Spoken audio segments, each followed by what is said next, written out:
दोस्तों, आप सभी का स्वागत है। आज की कहानी पति और पत्नी की लड़ाई और झगड़े पर आधारित है। दोस्तों, एक पति और पत्नी रात में किसी छोटी मोटी बात पे कहा-सुनी हो गई। पत्नी गुस्से से लाल हो गई और वो कहती है, मैं तुम्हारे साथ रहते रहते ऊब गई। अब मैं एक पल भी तुम्हारे पास नहीं रहूँगी। मैं ये घर और बच्चे छोड़कर जा रही हूँ। अब तुम ये घर संभालो, बच्चों की ज़िम्मेदारी तुम्हारी है। पति बेचारा शांत, पत्नी निकल गई। रात का समय, सूने मोहल्ले में रात में जब वो कुछ दूर आगे गई तो अब वो रात में जाए कहाँ? तो किसी के घर के सामने वो रुक गई। उस घर में सुनती है एक माँ और उसका पति भोजन के लिए, वो लोग खाना नहीं खाए थे और उनके घर में खाना नहीं था, तो वो लोग भोजन के लिए भगवान से प्रार्थना कर रहे हैं। कुछ दूर आगे वो गई। उसके बाद एक घर में एक माँ अपने बच्चे के स्वास्थ्य के लिए प्रार्थना कर रही है। भगवान, मेरा बेटा बहुत बीमार है, तू उसे जल्दी से ठीक कर दे। कुछ और आगे जानने पर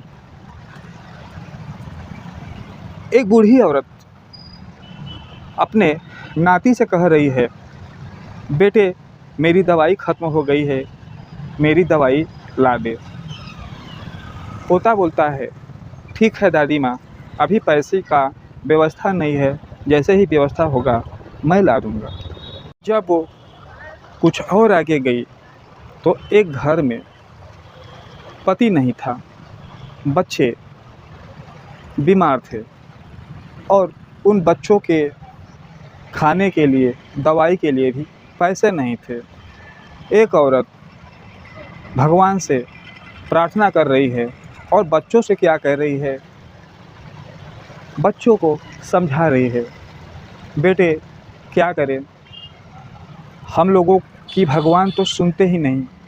यदि आज तुम्हारे पापा ज़िंदा रहते तो आज हमें इस गरीबी और परेशानी, दुख झेलना न पड़ता।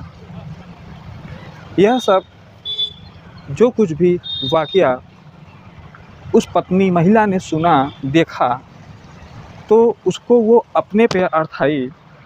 तो उसकी समझ में आया कि उसका पति है, बच्चे हैं, खाने की, पीने की, रहने की जो भी व्यवस्थाएं हैं वो पर्याप्त हैं।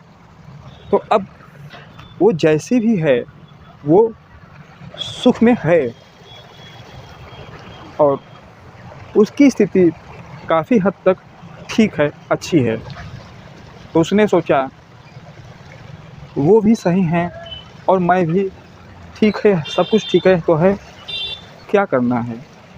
तो वो चुपचाप वापस घर में आ गई और जब वो घर में आई तो बच्चे और पति भी उसे देखकर बहुत खुश हुए।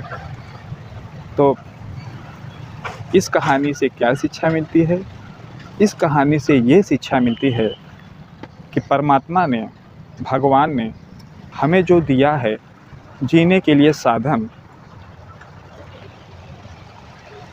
हमें उसी में है संतोष रखना चाहिए। कहानी अच्छी लगी हो तो कमेंट, लाइक प्यारा सा कर दीजिएगा। मिलेंगे अगले वीडियो में फिर, ठीक है। आप सब खुश रहें, मस्त रहें, स्वस्थ रहें।